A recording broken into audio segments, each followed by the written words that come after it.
अ very good morning students. Last classes में हमने 4 phylums cover किए, फाइलम पॉरीफेरा, सिलेंट्रेटा और Cnidaria, Ctenophora and Platyhelminthes. Today we will move on to the next phylum, that is phylum Aschelminthes. Now students, Aschelminthes को और भी कई name से जाना जाता है। They are also called Nemathelminthes और Nematoda. Now why they are called so? Greek language में निमेट का मतलब होता है थ्रेड और हेलमिंथिस का मतलब होता है वर्म यानी कीड़ा। तो क्योंकि ये थ्रेड एक धागे की तरह दिखते हैं, इसीलिए इन्हें निमेट हेलमिंथिस, निमैटोडा या थ्रेड वर्म्स भी कहते हैं।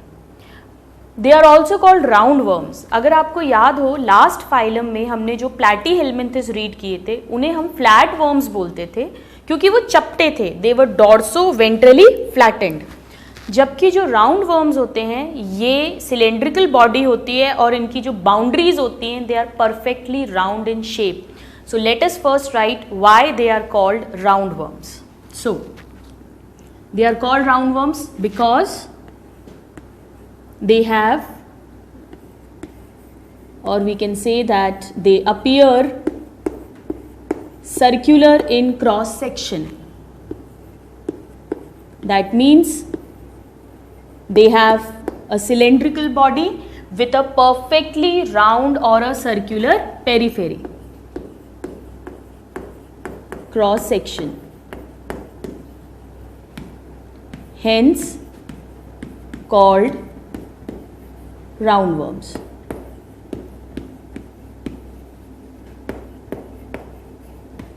All right, now let's read some of the other characters.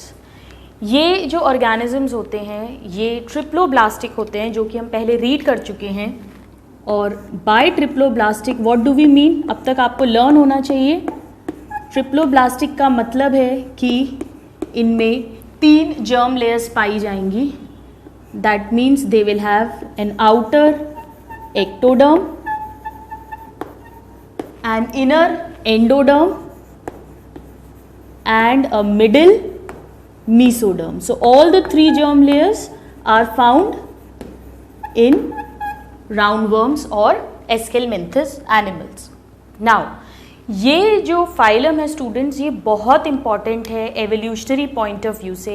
इस पे बहुत सारे क्वेश्चंस बनते हैं क्योंकि देर आर मेनी कैरेक्टर्स जो इसी फाइलम से स्टार्ट होगा। जैसे कि हम इसे पढ़ चुके हैं पहले डिटेल में। You know that they are the first organ system level organization. सबसे पहले ऑर्गन सिस्टम्स का जो फॉर्मेशन है वो राउंड वर्म से ही हुआ है। फ्लैट वर्म्स तक हमने क्या देखा था, सिर्फ ऑर्गन्स फॉर्म हुए थे। There was no coordinated system of organs. So they have organ system level organisation.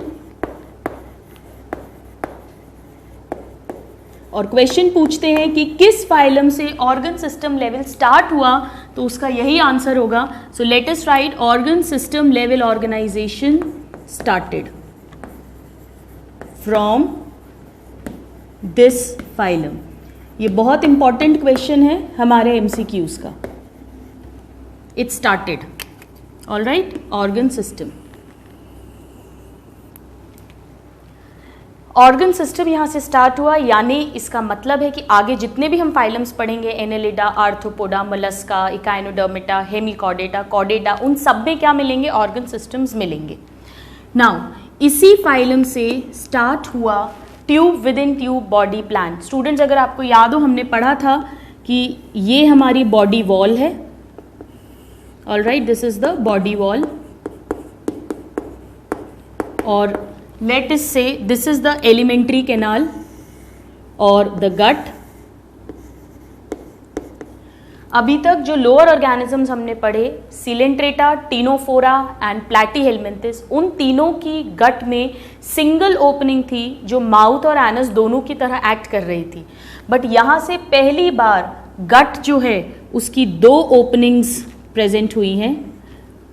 One will act as mouth through which the food will enter inside the body, and one will act as anus through which undigested waste material will be thrown out of the body. इस तरह के जो system है, body plan है, उसे हम कहते हैं ट्यूब विद इन ट्यूब.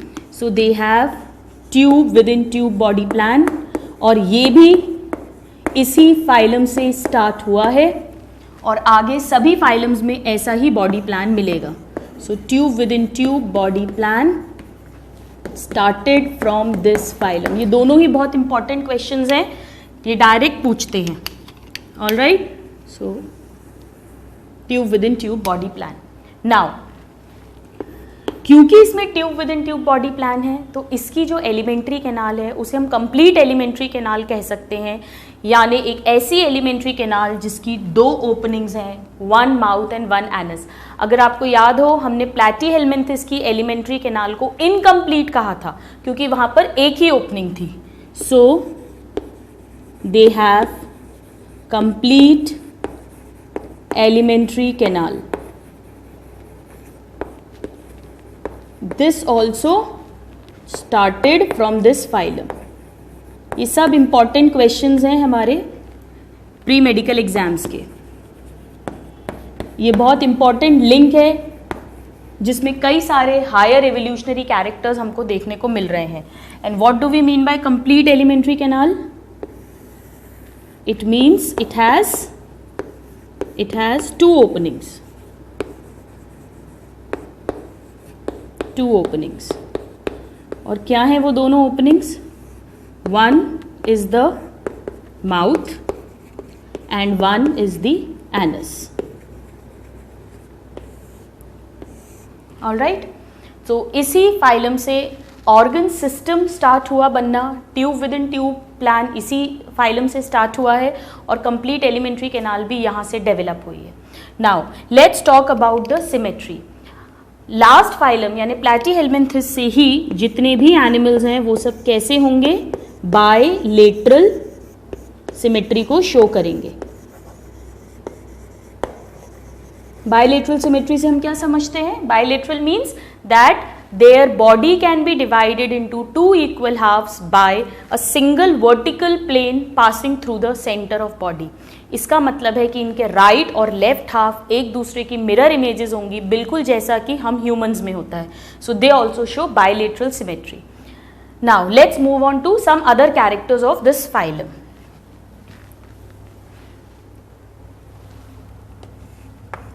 अगर हम स्टूडेंट्स बात करें इसमें टाइप ऑफ सीलोम की, लास्ट फाइलम प्लैटीहेल्मिन्थिस में हमने पढ़ा था कि they are acoelomates. That means they do not have any body cavity.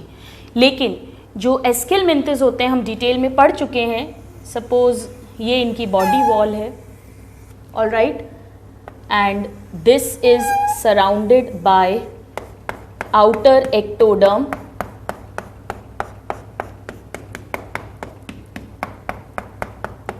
Okay, so this is the ectoderm layer. ये है बॉडी वॉल. हमने इसे डिटेल में पढ़ा था जब हमने एनिमल किंगडम के क्लासिफिकेशन के कैरेक्टर्स को रीड किया था. ये इनकी गट है यानी एलिमेंट्री कैनाल, और इसके चारों तरफ प्रेजेंट है inner germ layer that is endoderm. So let us write that this is endoderm. Platyhelminthes में कोई सीलोम प्रेजेंट नहीं थी. इसमें सीलोम प्रेजेंट तो है पर ट्रू नहीं है. यानी कि जो मीसोडर्म है वो बीच बीच में एक्टोडर्म और एंडोडर्म के बीच में प्रेजेंट है, but in the form of pouches, बिखरी हुई थैलियों के रूप में मिलती है. तो सीलोम तो बन रही है but it is not a proper coelom, it is not a true coelom. Okay, so this is endoderm, mesoderm. और इस तरह की सीलोम अगर आपको याद हो, हमने इसे कहा था सूडो सीलोम और false body cavity.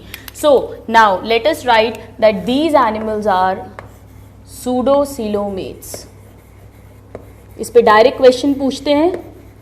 Type of coelom present, so they are pseudocoelomates, or you can say that they have a false body cavity.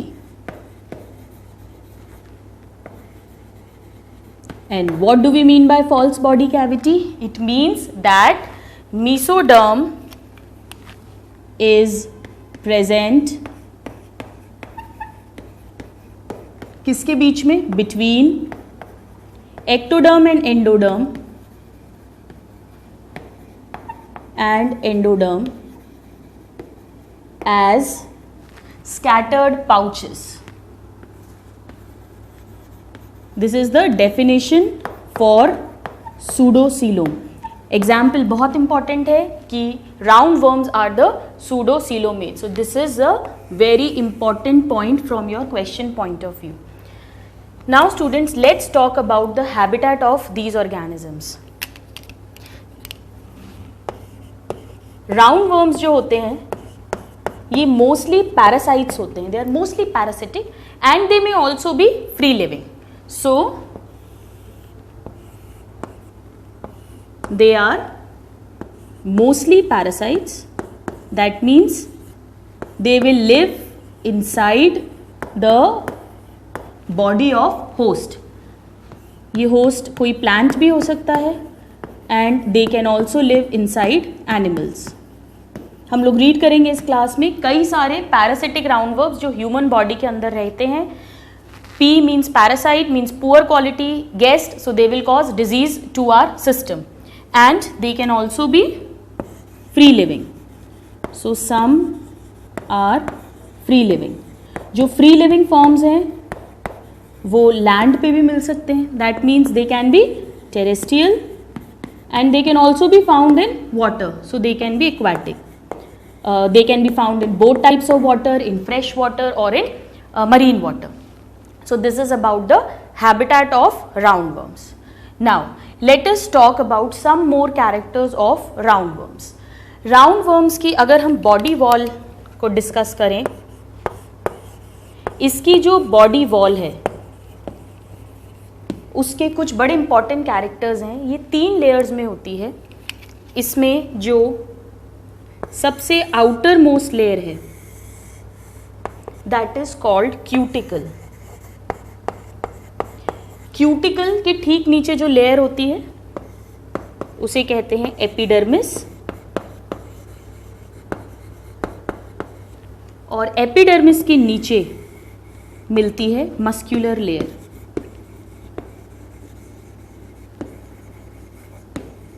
All right. So their body wall consists of cuticle, epidermis and muscle layer. यहाँ से 2 बहुत important questions बनते हैं. Students, let's see those questions. सबसे पहले सबसे outer most layer cuticle, ये parasitic forms में बहुत developed होती है. It is a non-living layer, firm, resistant, ताकि जब ये parasites host के digestive juices को सामना करें तो उसके अगेंस्ट इन्हें प्रोटेक्शन मिल पाए. So cuticle is a firm, non living, rigid, outer most layer, और इसका फंक्शन क्या है? Protection against the digestive juices of host. Outer most layer. Cuticle के नीचे रहती है एपिडर्मिस, इसके बिलो इज एपिडर्मिस. एपिडर्मिस में यहाँ पे एक बहुत इंपॉर्टेंट कैरेक्टर है इस फाइलम का जिस पे डायरेक्ट क्वेश्चन पूछा जाता है. इसके जो एपिडर्मिस के सेल्स हैं वो मल्टी न्यूक्लिएटेड होते हैं और इस कंडीशन को हम बोलते हैं syncytium. So epidermis is syncytial. That means it is multi nucleate. इस पे डायरेक्ट क्वेश्चन पूछते हैं. It should be learned by heart. 2 तरह से क्वेश्चन आता है. या तो ऐसे आता है epidermis of round worm is uninucleate, binucleate, multinucleate. So our answer will be multinucleate. या in which of the following phylum multinucleate और syncytial epidermis is found? The answer will be roundworms. So this is a very important character. Okay. इसके below मिलती है हमें muscle layer. Muscle layer में भी एक student बहुत इंपॉर्टेंट क्वेश्चन बनता है directly, many times asked in the exams. इसकी जो मसल लेयर होती है उसमें केवल longitudinal muscle fibers होते हैं. There are no circular muscle fibers, there are no oblique muscle fibers. So the muscular layer has only longitudinal muscle fibers. ये important है क्योंकि हम इसके नेक्स्ट फाइलम में पढ़ेंगे कि वहाँ पे यानी एनेलिडा में लॉन्गिट्यूडनल के साथ साथ सर्कुलर फाइबर्स भी मिलेंगे. So this is very very important question of your exams. Alright, so these are the 3 layers of the body wall of roundworms. आप इसे नोट डाउन करें, then we'll proceed. Alright students, now let's learn about the other systems of roundworms. Now, in roundworms, there is a well developed alimentary canal जिसे हम complete alimentary canal बोलते हैं. इसमें पूरा organ system बन गया है, यानी there will be a proper mouth, a proper pharynx, a proper the whole alimentary system और द डाइजेस्टिव सिस्टम. तो इनमें जो ये लिक्विड्स को या फूड को सक करते हैं वो एक वेल डेवलप्ड मस्क्यूलर फैरिंग्स के थ्रू करते हैं. ऐसा कोई भी स्ट्रक्चर अभी तक हमने जितने भी फाइलम्स पढ़े हैं उनमें नहीं था. So they have a well developed muscular pharynx. ये इंपॉर्टेंट है, क्वेश्चन पूछते हैं that how do roundworms obtain their nutrition. So they have a well developed muscular pharynx. Muscular फैरिंग्स.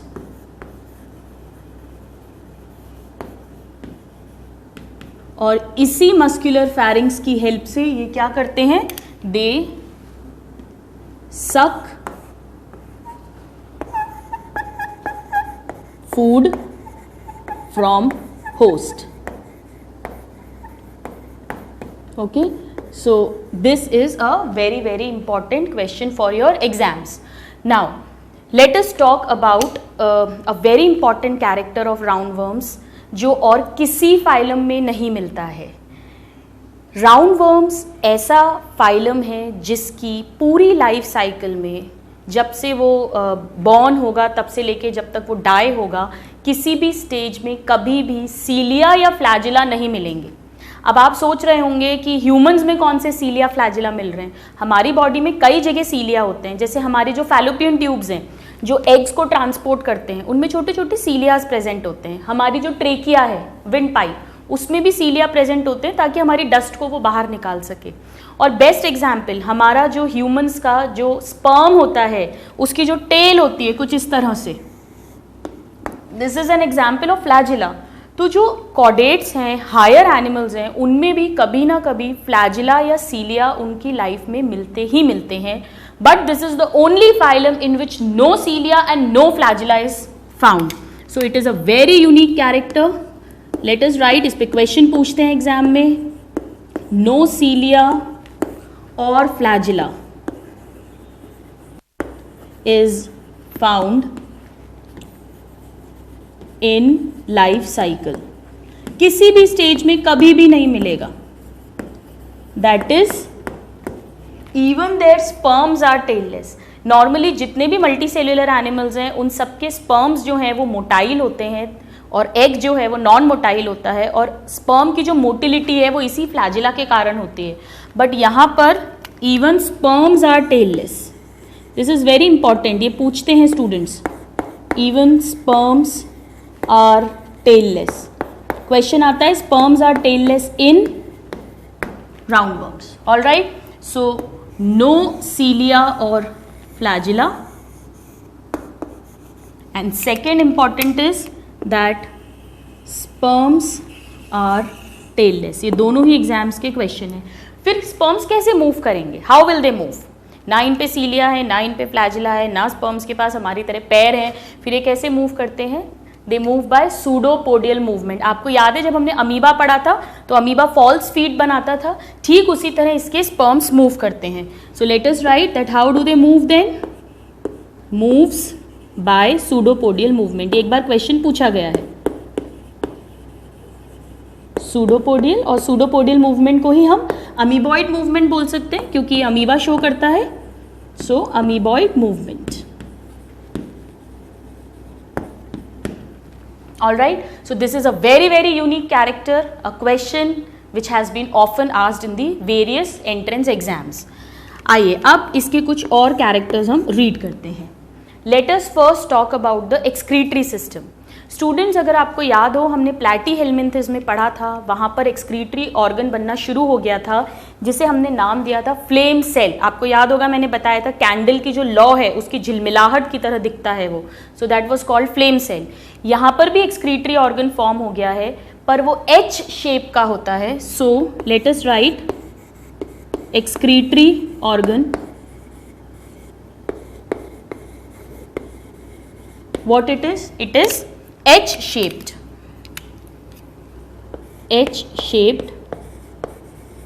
organ known as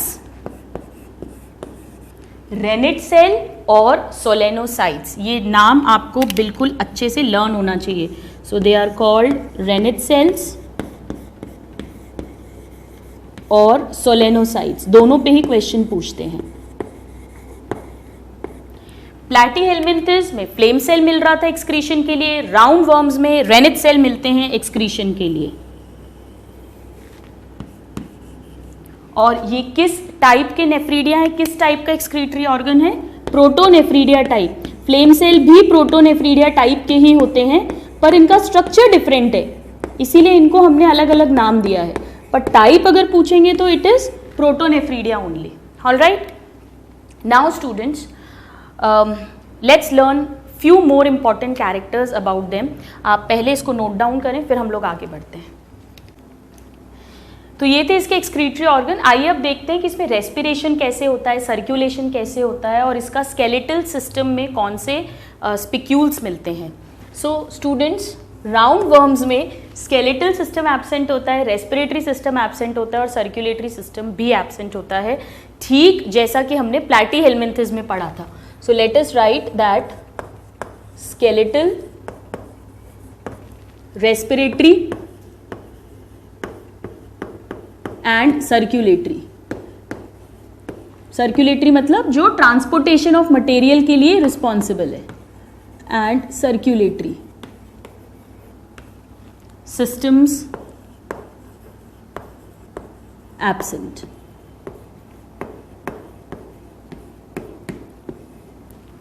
लेकिन रेस्पिरेशन तो होगा, बिना O2 CO2 एक्सचेंज के तो कोई ऑर्गेनिज्म रह ही नहीं सकता।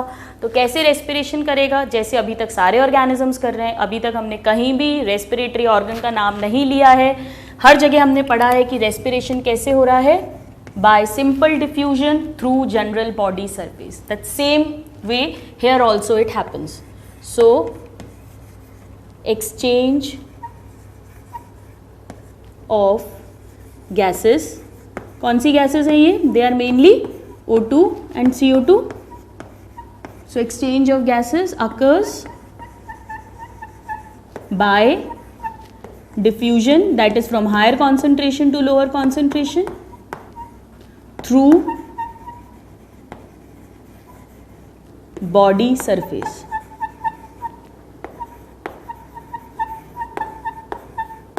अभी तक कहीं पे भी हमने किसी भी रेस्पिरेटरी ऑर्गन के बारे में नहीं पढ़ा है, वो हम स्टार्ट करेंगे later on. Now let's talk about the skeletal, how it is maintained, इनका शेप कैसे मेंटेन्ड होता है और इनमें सर्कुलेशन कैसे होता है, ट्रांसपोर्टेशन कैसे होता है। स्टूडेंट्स, अभी अभी आपको याद होगा इसमें कैविटी बनना शुरू हो गई थी, बॉडी कैविटी, पर ट्रू बॉडी कैविटी नहीं बनी थी। इसमें जो मीजोडर्म थी वो पाउचेस के रूप में स्कैटर्ड थी, तो जो बीच बीच में खाली जगह थी, स्पेस थी, बॉडी कैविटी थी, which was a false body cavity, उसके अंदर फ्लूइड भरा होता है। इस कैविटी को हमने सूडोसीलोम नाम दिया था, तो ये फ्लूइड हो जाएगा सूडोसीलोमिक फ्लूइड। ये जो सूडोसीलोमिक फ्लूइड है ये इसके शेप को मेंटेन रखता है, यानी कि ये स्केलेटन की तरह काम करता है। और क्योंकि एक फ्लूइड स्केलेटन की तरह काम कर रहा है, इसे हम कह देंगे hydroskeleton. Alright, so the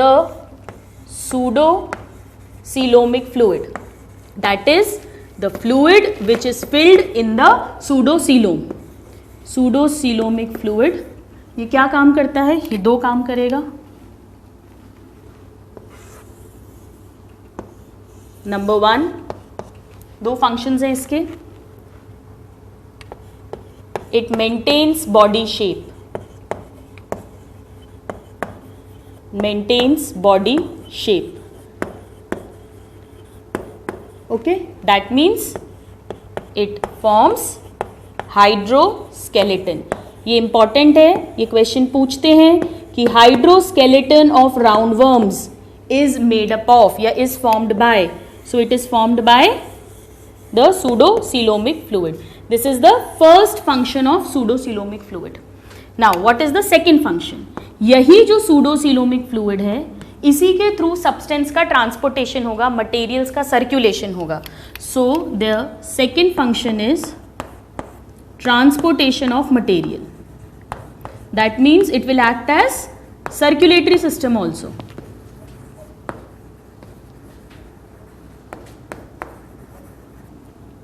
Transportation of materials. That means in circulation. तो रेस्पिरेशन तो जनरल बॉडी सरफेस से हो गया बाय सिंपल डिफ्यूजन, और जो सर्कुलेशन का काम है वो प्लस जो स्केलेटन यानी इसका शेप मेंटेनेंस का काम है वो दोनों ही कौन कर रहा है? Pseudocoelomic fluid. And what is pseudocoelomic fluid? It is the fluid filled inside the false body cavity of round worms. So this was about the other three important systems. Now let us move on to the next system. Round worms में students कुछ बड़े special sense organs मिलते हैं। आपको अगर याद हो, हमने लास्ट फाइलम्स में एक सेंस ऑर्गन पढ़ा था जिसे हमने स्टैटोसिस्ट नाम दिया था। यहाँ पर भी स्पेशल सेंस ऑर्गन्स मिलते हैं। Let's read what are they. So they have some special sense organs. Sense organs मतलब संवेदनशील ऑर्गन, ये किसी भी स्टिमुलस के लिए सेंसिटिव हैं। Okay, so what are the special sense organs? तीन मेन ऑर्गन्स मिलते हैं इसमें जो सेंसेस के लिए काम आते हैं। What are they? Let us write them. इनमें एक मिलते हैं पैपिले। First is papillae. ये इनके लिप्स पे भी प्रेजेंट होते हैं, प्लस ये इनके हाइंड टेल पे भी प्रेजेंट होते हैं। एंड पैपिले जो है दे आर टेक्टाइल रिसेप्टर्स, मतलब ये टच के लिए सेंसिटिव हैं। जैसे ही कोई दूसरा ऑर्गेनिज्म पे इसको टच करेगा they will be stimulated. So they are tactile receptors और touch receptors. All right, so this is the first kind of sense organ. Now the second is called amphids. Amphids जो होते हैं ये organs इसकी lips पे present रहते हैं, यानी माउथ के पास में प्रेजेंट होते हैं, और ये कीमो सेंसिटिव होते हैं, यानी केमिकल्स के लिए they are sensitive. So they are chemo receptors present on lips. ठीक है, और जो third type of sense organ है, इस पे बहुत क्वेश्चन पूछते हैं, दे आर कॉल्ड फाज्मिड्स। इसको ढंग से याद करिएगा, कई बार स्टूडेंट इसको प्लाज्मिड लर्न कर लेते हैं। It is not plasmid, it is phasmid. Alright, ये जो फाज्मिड्स होते हैं ये कीमो रिसेप्टर्स तो हैं ही, यानी केमिकल्स के लिए सेंसिटिव हैं, plus they are also secretory in nature, यानी ये कोई ना कोई कुछ सब्सटेंसेस, कुछ मटेरियल को प्रोड्यूस भी कर सकते हैं। So they are chemo sensitive and they are also secretory. That means they can produce certain substances. Okay, so these are the three special sense organs: papillae, amphids and the phasmids. आइए अब हम read करते हैं about its reproductive system. You please note it down. All right, students. Now let's talk about the reproductive system of roundworms.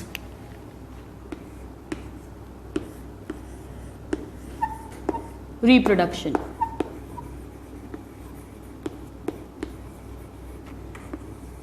कैसा reproduction मिलेगा? इतने higher animals हैं, so obviously now there will only be sexual reproduction. Now sexual reproduction जब भी हम पढ़ते हैं, हम फर्स्ट क्लास से पढ़ते आ रहे हैं, हमें पता होना चाहिए कि जो ऑर्गेनिज्म है या एनिमल है वो बाइसेक्सुअल है या यूनिसेक्सुअल। अभी तक अगर आपको याद हो, हमने प्लैटीहेलमिंथस फ्लैटवर्म्स को बाइसेक्सुअल पढ़ा था, यानी स्पर्म्स और ओवा दोनों एक ही एनिमल के अंदर प्रेजेंट थे। जो राउंडवर्म्स हैं ये टोटली यूनिसेक्सुअल ऑर्गेनिजम्स हैं। So the first point is that they are unisexual. ठीक है, यूनिसेक्सुअल को हम एक और वर्ड कहते हैं dioecious. That means they will be either males or they will be females just like the humans. All right, so this is a very very important question. ये direct question पूछा जाता है. Now next point is how do they fertilize? इनमें जो fertilization मिलता है वो भी humans की तरह मिलता है. That means internal fertilization. और अब तक आपको पता है स्टूडेंट्स इंटरनल फर्टिलाइजेशन का मतलब क्या होता है कि एग और स्पर्म जो है वो कहाँ फर्टिलाइज होंगे? Inside the body of the female animal. So inside the body fertilization. Platyhelminthes में हमने कैसा फर्टिलाइजेशन पढ़ा था? एक्सटर्नल, जो आउटसाइड द बॉडी हो रहा था इन वाटर, जबकि यहाँ पर इंटरनल फर्टिलाइजेशन इज सीन. ये सारे ही बहुत इंपॉर्टेंट पॉइंट्स हैं, डायरेक्ट क्वेश्चंस हैं. Now the third type of development. इनमें डायरेक्ट डेवलपमेंट भी मिल सकता है और इनडायरेक्ट डेवलपमेंट भी मिल सकता है. पहले लिखते हैं अपन टाइप ऑफ डेवलपमेंट.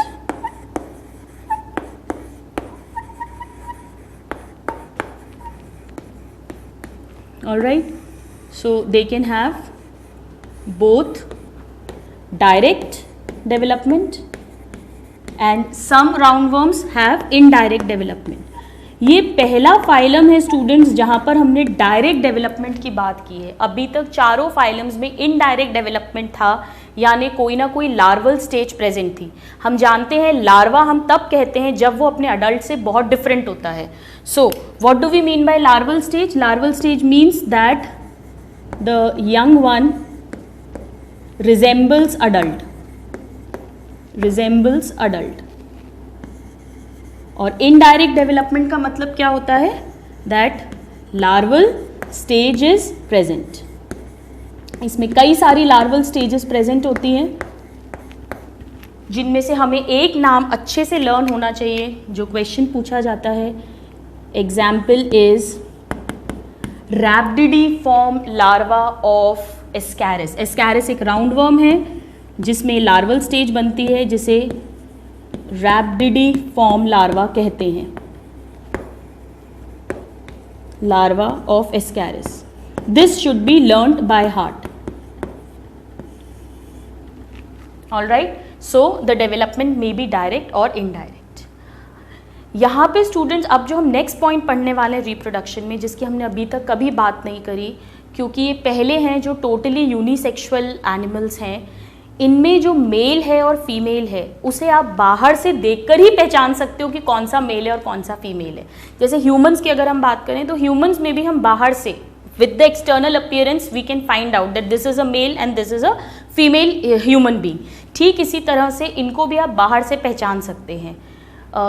इस फिनोमिना को कहते हैं sexual dimorphism. Di means two, morphism का मतलब मॉर्फोलॉजी यानी एक्सटर्नल अपीयरेंस. तो इनमें दो तरह की एक्सटर्नल अपीयरेंस मिलेगी, एक फीमेल और एक मेल.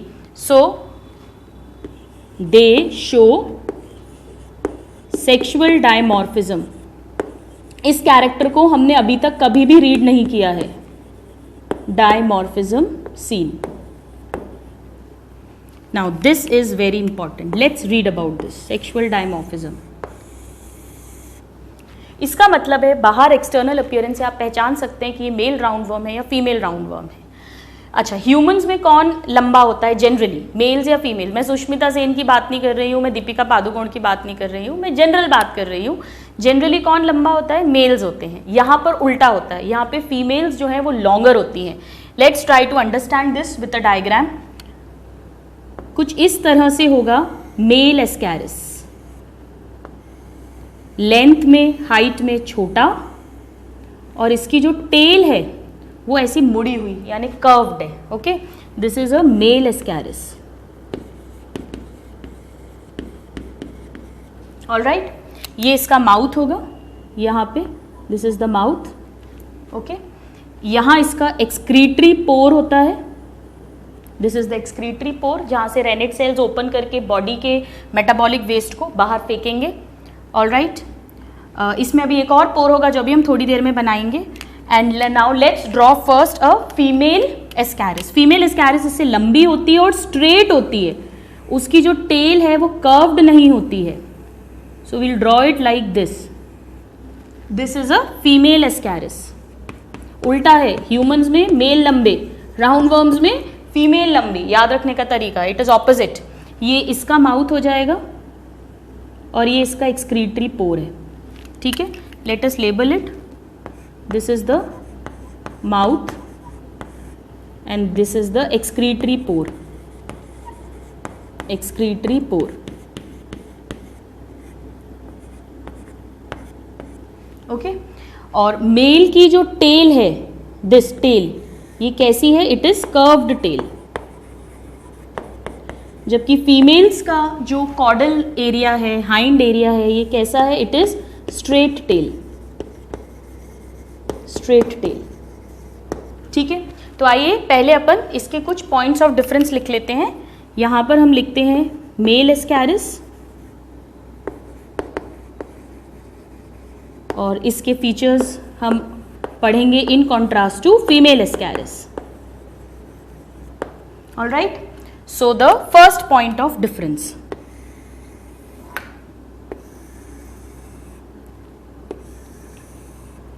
पहला पॉइंट क्या लिख सकते हैं कि जो मेल एस्कैरिस है वो कैसा है, शॉर्ट है, ये करीब 20 सेंटीमीटर लंबा होता है।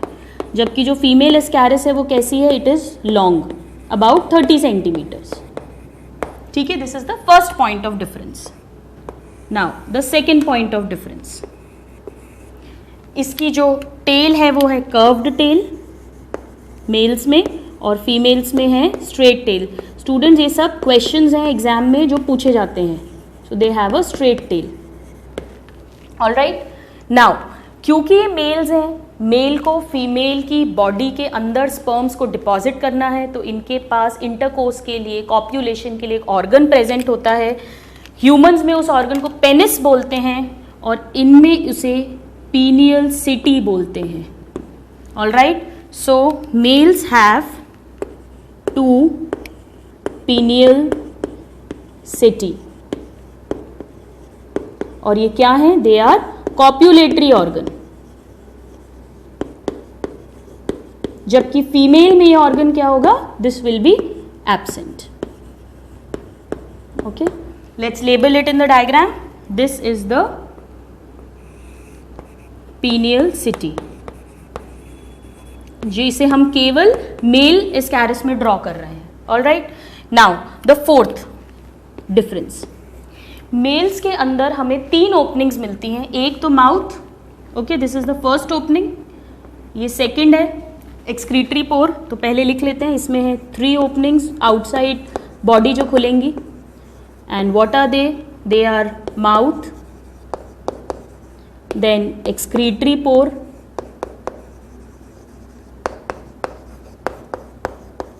ठीक है। जबकि फीमेल्स में हमें 4 ओपनिंग्स मिलेंगी। 2 तो यही वाली ओपनिंग्स हैं, पहले अपन इन्हें लिख लेते हैं। 4 openings, mouth and excretory pore, these are the common ones. लेकिन मेल्स के अंदर जो इनकी जेनाइटल ओपनिंग है और एनस की ओपनिंग है, वो दोनों ही पहले इसकी टेल में एक चेम्बर होता है क्लोएका, उसके अंदर खुलती हैं और फिर उस क्लोएका में एक एपर्चर होता है, एक ओपनिंग होती है जिसके थ्रू वो बाहर खुलती है। तो यानी कि इनमें सिंगल ओपनिंग मिलती है टेल के पास, जिसे बोलते हैं क्लोएकल ओपनिंग। इसी ओपनिंग के थ्रू स्पर्म्स भी बाहर आएंगे और इसी ओपनिंग के थ्रू इनका जो फीकल मैटर है वो भी बाहर आएगा। सो this is the third opening in males. Late us right, it is called cloacal opening which will receive both anal opening and genital opening। जबकि फीमेल्स में ऐसा नहीं होता, फीमेल्स में एग्स जो हैं वो सेपरेट ओपनिंग से बाहर आते हैं और जो इनका फीकल मैटर है वो अलग ओपनिंग से बाहर आता है। सो यहाँ पर फीमेल्स में होता है गोनोपोर, यानी इनकी जेनाइटल ओपनिंग,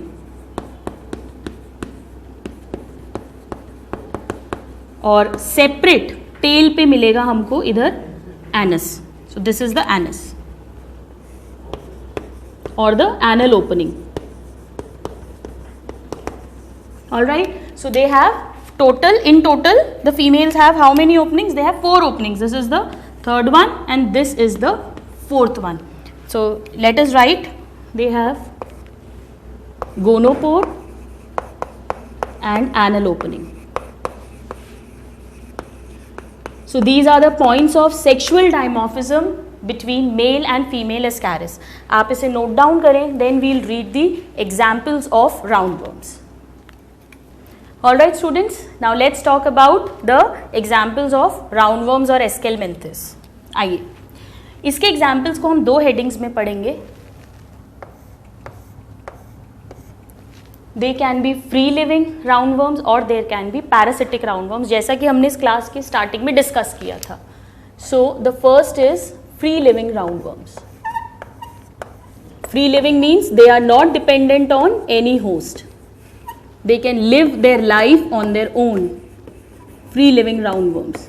ये लैंड पे भी मिल सकते हैं, वाटर में भी मिल सकते हैं, वाटर के अंदर ये मेरीन वाटर, फ्रेश वाटर कहीं भी मिल सकते हैं, जैसा हमने डिस्कस किया था. So let us write down the examples.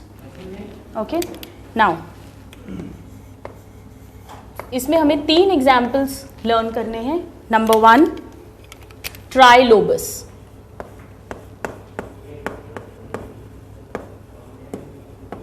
Okay. Number 2, Enoplus. And number 3 is Rhabditis. यहाँ पे आप लोग एक चीज़ बहुत अच्छे से नोट करें, इस रैप्टाइटिस पे बहुत क्वेश्चन आता है. It is a free living roundworm students.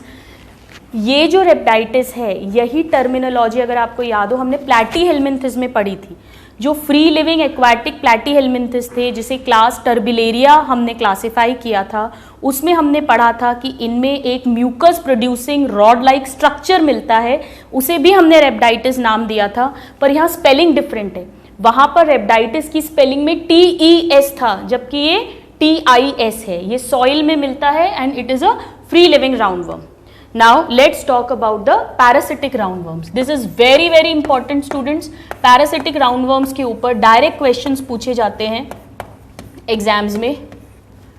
So let us read the important examples. Parasitic roundworms. Alright, parasitic roundworms में हमें 5-6 एग्जाम्पल्स पढ़ने हैं जो बहुत इंपॉर्टेंट है. Let us start one by one. इसमें हम कोई PhD नहीं कर रहे हैं किसी भी ऑर्गेनिज्म के ऊपर, तो हम उसकी उतनी ही डिटेल्स को रीड करेंगे जिससे आप नीट और एम्स के सारे क्वेश्चन सॉल्व कर सकें. इसमें जो भी ऑर्गेनिज्म हम पढ़ेंगे राउंडवर्म, उसका कॉमन नेम बहुत इंपॉर्टेंट है और उस पर डायरेक्ट क्वेश्चन आता है. या तो जूलॉजिकल नेम दे के कॉमन नेम पूछते हैं या कॉमन नेम दे के जूलॉजिकल नेम पूछा जाता है.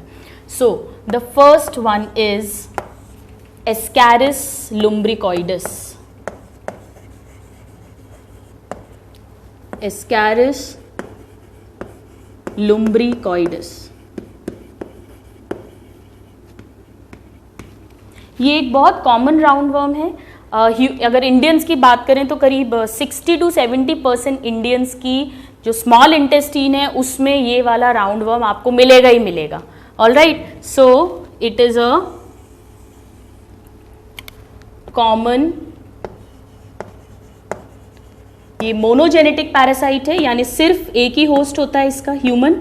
So it is a common monogenetic parasite. किस में मिलता है ये? ह्यूमंस में. और ह्यूमन में भी कहाँ मिलता है? स्मॉल इंटेस्टीन में. Okay, so we have written that it is a common monogenetic parasite of human small intestine. इसमें हर वर्ड पे क्वेश्चन आता है. मोनोजेनेटिक है, होस्ट का नाम और होस्ट में किस ऑर्गन में ये प्रेजेंट होता है. अब ये जो पैरासाइट है ये किस तरीके से हमारी बॉडी में एंटर हो सकता है, ये इसकी डिटेल लाइफ साइकिल हम लोग 12th में पढ़ेंगे जब हम ह्यूमन डिजीज़ पढ़ते हैं. यहाँ पर हम इसके कुछ जनरल फीचर्स देख रहे हैं. इट इज़ ऑल्सो ट्रांसमिटेड, क्योंकि इंटेस्टाइन में पहुँच रहा है तो ये ऐसे कंटैमिनेटेड फूड एंड वाटर के थ्रू बॉडी में आता है जिसके अंदर एस्कैरिस के एग्स प्रेजेंट हो. So transmits by food and water contaminated with contaminated with Ascaris eggs. अब स्टूडेंट्स, अगर आपको याद हो, जब भी हमने कोई पैरासाइट की बात करी है तो हमने हमेशा उसकी इन्फेक्टिव स्टेज लिखी है, यानी किस लाइफ साइकिल की स्टेज में अगर वो बॉडी के अंदर एंटर होगा तो ही इन्फेक्शन होगा। एस्कैरिस की जो इन्फेक्टिव स्टेज होती है वो होता है इसका सेकेंड स्टेज का larva, first third fourth stage नहीं। So the infective stage is second stage of larva which is called juvenile larva. This is important, इस पे डायरेक्ट क्वेश्चन पूछा जाता है। All right, so the infective stage is the second stage. ठीक है, क्योंकि ये it's a very common parasite of humans, इसीलिए इसको कहा जाता है the giant intestinal roundworm. Intestinal roundworm. All right, ठीक है। Now let us talk about the disease that it causes. It causes, Ascaris cause कर रहा है तो हम नाम दे देंगे ascariasis. So the name of the disease is ascariasis. इसके सिम्टम्स को अंडरस्टैंड करना बहुत सिंपल है। ये इंटेस्टीन को अफेक्ट कर रहा है, वो भी स्मॉल इंटेस्टीन को। स्मॉल इंटेस्टीन को अफेक्ट करेगा तो फूड का मेन डाइजेशन जो है वो स्मॉल इंटेस्टीन में होता है, वो प्रॉपरली नहीं हो पाएगा। So there will be indigestion. Indigestion होगा तो क्या होगा, पेशेंट को कॉन्स्टिपेशन, यानी प्रॉपर स्टूल्स पास नहीं होंगे, there will be constipation. All right, constipation होगा तो क्या होगा, पेट दुखने लगेगा। So there will be stomach ache, that means they will have pain in the stomach. Stomach में पेन होगा, धीरे धीरे ये इंटेस्टीन की वॉल्स को अफेक्ट करेगा। जब ये वॉल्स को तोड़ेगा तो वहाँ की ब्लड वेसल्स को डैमेज करेगा, तो पेशेंट का आरबीसी काउंट या हीमोग्लोबिन कम हो जाएगा। So there will be anaemia, plus brain की ब्लड सप्लाई भी इन्वॉल्व होगी। So there will be headache etcetera. And yes, of course intestinal का ऑब्स्ट्रक्शन भी कर सकता है, intestinal obstruction. So it is very easy to remember the symptoms. कभी भी सिम्टम्स आपको रटने की ज़रूरत नहीं है, अगर आप उस ऑर्गेनिज्म को समझ लें। इंटेस्टीन को अफेक्ट कर रहा है, सो इनडाइजेशन, इनडाइजेशन होगा तो कॉन्स्टिपेशन, कॉन्स्टिपेशन होगा तो स्टमक में पेन, स्टमक में पेन होगा, और साथ में ये अगर बहुत ज़्यादा राउंड वर्म्स हो गए तो इंटेस्टीन को ऑब्स्ट्रक्ट कर सकते हैं। मैंने एक पेशेंट को ऑपरेट होते हुए देखा है जिसकी जब हमने इंटेस्टीन को कट किया था तो जैसे अगर ये इंटेस्टीन है एक पाइप की तरह, तो अंदर पूरे के पूरे राउंड वर्म्स भरे हुए थे, and they were all live round worms, don't imagine it. और फिर ये ब्लड वेसल्स को रप्चर करेगा तो anaemia and headache etcetera. So these are the common symptoms of ascariasis. Now let's talk about the treatment. इसका जो treatment है students, आपको बहुत डिटेल में नहीं पढ़ना है। बहुत सारी ड्रग्स एंड मेडिसिन्स हैं जो एस्कैरिस के अगेंस्ट डिस्कवर्ड हैं, इन्वेंटेड हैं, जो आप डिटेल में पढ़ेंगे जब आप MBBS सेकेंड ईयर में अपनी फार्माकोलॉजी पढ़ेंगे। अभी हम बात कर रहे हैं दो इम्पॉर्टेंट ऑयल्स की जो इसके ट्रीटमेंट में यूज़ किए जाते हैं। दे आर ऑयल ऑफ अल्कोपार, ये दो नाम आपको याद होने चाहिए, एंड चिनोपोडियम। चिनोपोडियम मतलब अगर आपने घर में सुना हो बथुआ, नहीं सुना तो आपकी मम्मी से पूछिएगा, बथुए का रायता बनता है बहुत गर्मियों में। So chenopodium and the Alcopar oil is often used in the treatment of ascariasis. It's a very very important round worm. इसी का हमने सेक्सुअल डायमॉर्फिज्म का भी डायग्राम भी अंडरस्टैंड किया था, और इसकी लाइफ साइकिल हम लोग डिटेल में 12th में पढ़ेंगे। आइए अब हम बात करते हैं नेक्स्ट एग्जाम्पल की। The next is called Ancylostoma. Ancylostoma duodenale. आपको नाम से ही समझ आ गया होगा, डिओडिनेल यानी ये कहाँ मिलेगा, डिओडिनम में, और डिओडिनम किसका पार्ट है, स्मॉल इंटेस्टीन का। सो let us write that this is again a monogenetic parasite, और आपको नाम से समझ आ गया, रटने की जरूरत नहीं है। It is a monogenetic parasite of human same small intestine, तभी इसको डिओडिनेल नाम दिया है। स्टूडेंट्स, एंसाइलोस्टोमा पर तीन बहुत इंपॉर्टेंट बातें जो हमें याद रखनी है, जिस पे क्वेश्चंस पूछते हैं। Number 1, it is also called hook worm, क्योंकि दिखता एक हुक की तरह है. This should be learned by heart. ये डायरेक्ट क्वेश्चन पूछा जाता है. ठीक है. सेकेंड पॉइंट जो हमें याद रखना है, ये पहला पैरासिटिक राउंड वर्म था इंटेस्टीन का जिसे डिस्कवर किया गया था. So it was the first discovered parasitic round worm of intestine. Alright, हम जनरल बात नहीं कर रहे हैं, हम सिर्फ इंटेस्टीन में खोजे गए पैरासिटिक राउंड वर्म की बात कर रहे हैं. और थर्ड इंपॉर्टेंट पॉइंट जो है, आप बिल्कुल इसकी स्पेलिंग पे ध्यान दें, क्योंकि कॉमनली स्टूडेंट्स ये गलती करते हैं. ये एनसाइक्लोस्टोमा नहीं है, ये एनसाइलोस्टोमा है. So the second example is Ancylostoma duodenale और the hook worm. Okay, you note it down, then we'll read some more examples.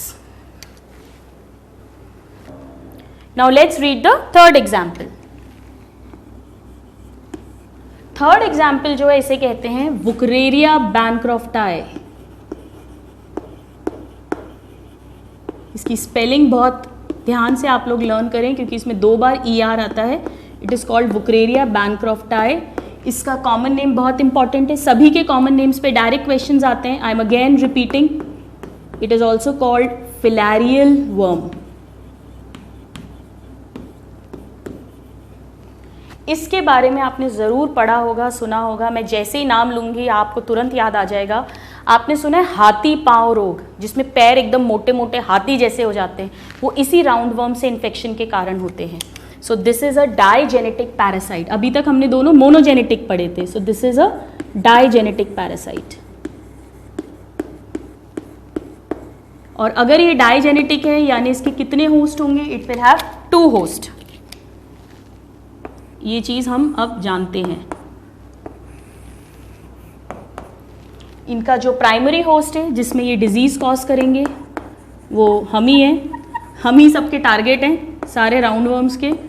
So the primary host is human. और ये एक मच्छर के काटने से होता है. सारे ऑर्गेनिजम्स में, सब एनिमल्स में फीमेल्स ही ज़्यादा खतरनाक होती हैं, ज़्यादा डेंजरस होती हैं. तो यहाँ पे भी जो फीमेल मच्छर है, फीमेल मॉस्किटो, वो ही डिजीज करती है. सो द सेकेंडरी होस्ट और the career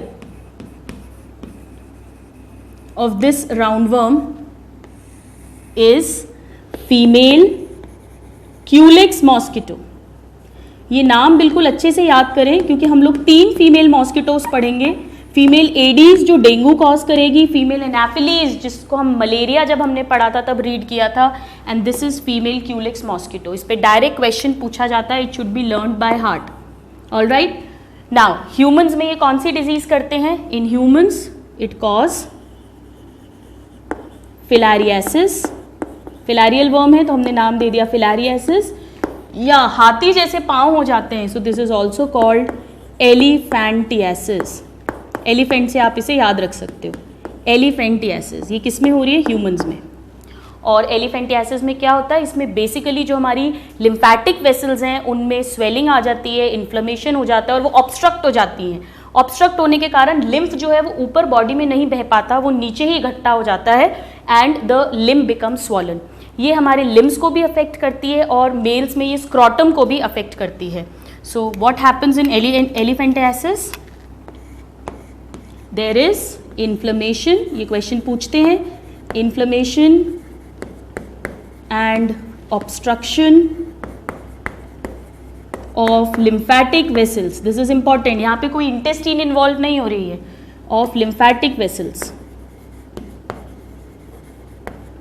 lymphatic vessels leads to enlargement of limbs and scrotum. Limbs और स्क्रॉटम दोनों ही इसमें इन्वॉल्व होते हैं. फीमेल क्यूलिक्स मॉस्किटो के कारण होती है और लिम्फैटिक वेसल्स इन्वॉल्व होते हैं. This is important. Alright, so this should be kept clearly in mind. Now let's read about the next fourth example. Fourth एक बड़ा सिंपल सा एग्जाम्पल है. इसे कहते हैं लोआ लोआ. आपके टाइम तो मुझे पता नहीं स्टूडेंट्स, बट हमारे टाइम पे जब मैंने अपना पीएमटी दिया था, एआई पीएमटी, उस टाइम पर एक मूवी आई थी इश्क। अगर आपने देखी हो, नहीं देखी तो देखिए, it's a beautiful movie, comedy movie है जिसमें अजय देवगन है, आमिर खान है, जूही चावला है, काजोल है। उसमें गाना था मिस लोआ लोआ तेरी आँखों का जादू। तो उस टाइम हमने उससे याद किया था कि मिस लोआ लोआ तेरी आँखों का जादू। तो ये क्या है? It is called I worm, आँख। आप कैसे भी याद करें, दिस इज ओनली अ वे। सो लोआ लोआ is also called I worm. और क्यों इसको आई वर्म बोलते हैं? क्योंकि ये आईज के नीचे जो हमारा टिश्यू है उसमें स्वेलिंग कॉज करता है। So it causes swelling in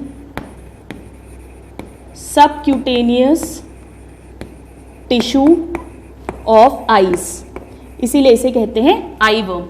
इसमें आपको इसका कॉमन नेम लर्न करना आना चाहिए जो बहुत ईजी है टू रिमेंबर।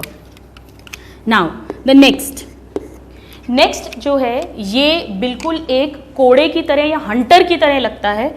इस राउंड वर्म का नाम है ट्राइक्यूरिस ट्राइक्यूरा, ट्राइक्यूरिस ट्राइक्यूरा। और क्योंकि एक हंटर की तरह दिखता है इसे कहते हैं विप वर्म, विप वर्म। मैं वापस बार बार रिपीट कर रही हूँ students, common names are very important in round worms. Whip worm जो होता है ये लार्ज इंटेस्टीन ऑफ ह्यूमंस का पैरासाइट होता है। So it is found in human large intestine. और लार्ज इंटेस्टीन में भी मेनली ये कहाँ मिलता है? Caecum, colon and appendix. These all are the parts of large intestine of humans. All right. Now let's talk about the next one. Next जो है वो इसी से मिलता जुलता नाम है, but it is entirely different roundworm. उसे कहते हैं Trichinella spiralis. ये बहुत important है। इसका कॉमन नेम इसी नाम से निकलेगा, ट्राइकीना वर्म। ये बहुत आसान है इसका याद रखना। So it is called trichina worm. ये क्यों इंपॉर्टेंट है स्टूडेंट्स? क्योंकि ये ओनली ऐसा राउंड वर्म है जो लार्वल स्टेज नहीं प्रोड्यूस करता, ये डायरेक्टली यंग वन को बर्थ देता है। That means it is विवीपैरस। It should be learned by heart. इस पे डायरेक्ट क्वेश्चन पूछते हैं। बाकी जितने भी हमने पढ़े हैं वो सब ओवीपैरस हैं, यानी एग्स प्रोड्यूस करते हैं। बैनक्रॉफ्ट टाई जो है ये है ओवोविवीपैरस। ओवोविवीपैरस मतलब ये यंग वन तो प्रोड्यूस करता है पर उस यंग वन के चारों तरफ अभी भी एग की कवरिंग होती है। वो आप भूल भी जाएं तो चलेगा, लेकिन ये अच्छे से बिल्कुल बाय हार्ट लर्न होना चाहिए that the viviparous roundworm is Trichinella spiralis. इस पे बहुत इंपॉर्टेंट क्वेश्चन पूछा जाता है। Alright, now these are some of the examples. आप इसे नोट डाउन करें, फिर हम आगे बढ़ते हैं। Alright students, now let's learn two more important examples of parasitic roundworms. Now the seventh, ये भी बड़ा इंटरेस्टिंग राउंडवर्म है। इसका नाम है, आइए पहले इसका नाम लिख लेते हैं। इसे कहते हैं एंटेरोबियस वर्मिक्युलरिस। स्टूडेंट्स, इन नाम को लर्न करने का एक ही तरीका है। मैंने अपनी फर्स्ट क्लास में आपको बताया था, किसी भी चीज़ को आपको लॉन्ग टर्म लर्न करना है तो आप उसको ज़ोर ज़ोर से बोलिए, तभी वो याद होगी। अदरवाइज आपको कोई ना कोई कन्फ्यूजन आ जाएगा जब आप उसे लिखेंगे। So it is Enterobius vermicularis. इसका बड़ा इंटरेस्टिंग नाम है। ये भी एक मोनोजेनेटिक पैरासाइट है। Okay, this is a monogenetic parasite और ये भी मिलता है ह्यूमन की लार्ज इंटेस्टीन में। ह्यूमन लार्ज इंटेस्टीन यानी वही caecum, colon, appendix, in all these parts. ये मेनली अफेक्ट करता है चिल्ड्रन को, mainly affects children.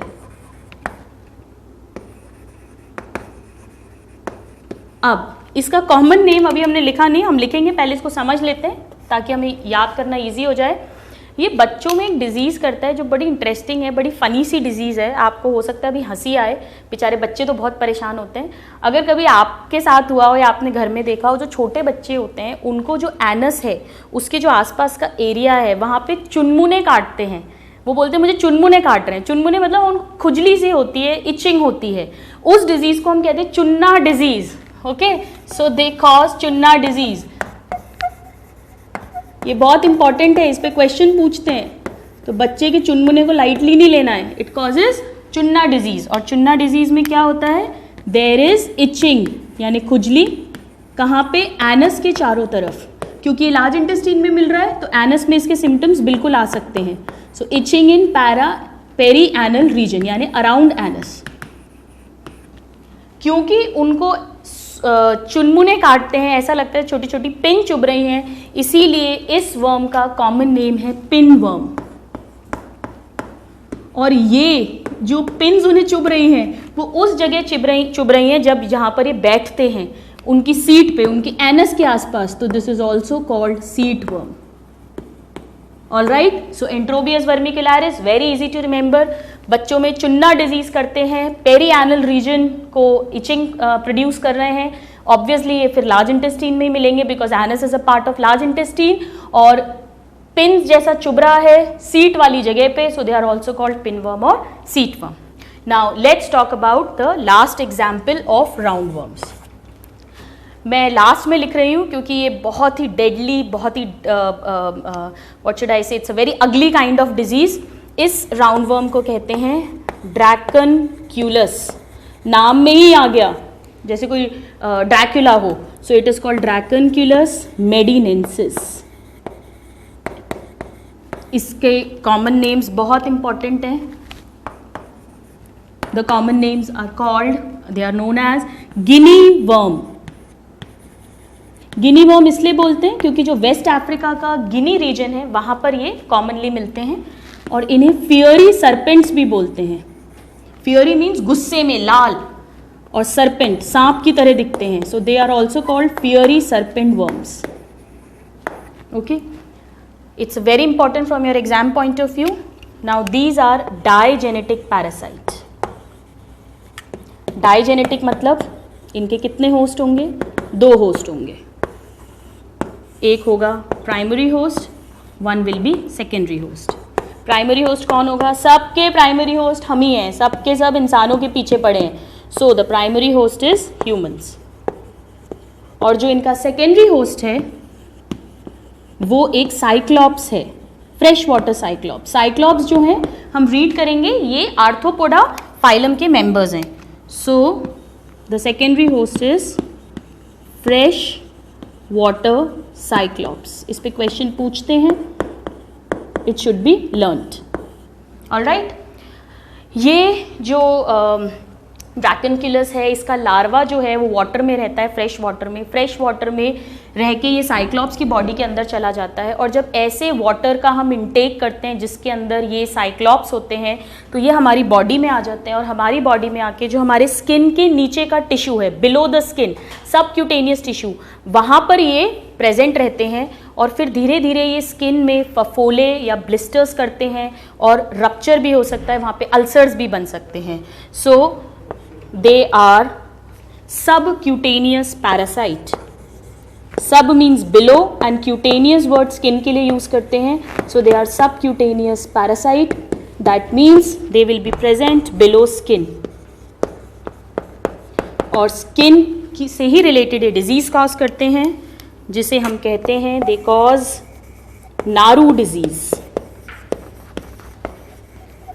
Naru disease or guinea worm disease because it is being caused by guinea worm. So guinea worm disease. इसमें क्या होता है, इस disease में जो स्किन है उसमें ब्लिस्टर्स बन जाते हैं, यानी फफोले पड़ जाते हैं जो रप्चर भी हो सकते हैं। It's a very bad kind of a disease students. ऐसी पेशेंट जिसके स्किन के नीचे ये तैरते रहते हैं, बिल्कुल ऐसा लगता है जैसे लाल लाल सांप तैर रहे हो, they are clearly visible on the hands. I have seen 2 patients in my MBBS time. बहुत ही गंदा डिजीज़ होता है, और जब ये फफोले उनके फूट जाते हैं और ऐसी जो पेशेंट है जब वो पानी में हाथ देते हैं तो ये उनकी स्किन से बाहर निकलते हैं, और इस तरह से ये फ्रेश वाटर में वापस चले जाते हैं। ओके, आप ये सब भूल जाएं, आप तो ये इंपॉर्टेंट पॉइंट्स को लर्न करना है, इन्हें नोट डाउन करें, और लास्ट में हम लोग ट्रिक रीड करेंगे इन एग्जाम्पल्स को लर्न करने के लिए। कितना टाइम हो गया? Alright students, let's quickly learn the trick to learn all the parasitic roundworms. So the trick is talented and lovely Aishwarya wed tall Abhishek. Talented और खूबसूरत ऐश्वर्या ने शादी करी लंबे अभिषेक से. So let us write down all the examples. T stands for Trichuris trichiura. That was our whipworm. Alright. Now L से है हमारा eyeworm. That is loa loa. A is for Ascaris lumbricoides. W is for Wuchereria bancrofti जो filariasis हाथी पाँव disease cause करता है. So Wuchereria bancrofti. E is for Enterobius vermicularis जो बच्चों में चुन्ना डिजीज कॉज करता है. So Enterobius vermicularis. All right. D is for Dracunculus. Dracunculus medinensis which will cause Naru disease, subcutaneous blisters जिसमें होते हैं. Now T stands for Trichinella. This was a viviparous roundworm, Trichinellus spiralis. And A stands for Ancylostoma or the hookworm. Ancylostoma duodenale. So this is the trick to learn all the parasitic roundworms. Alright students, so with this we have completed the 5th phylum of animal kingdom, that is phylum Aschelminthes. In the next class we will talk about phylum Annelida. Till then, happy learning and have a good day. Thank you.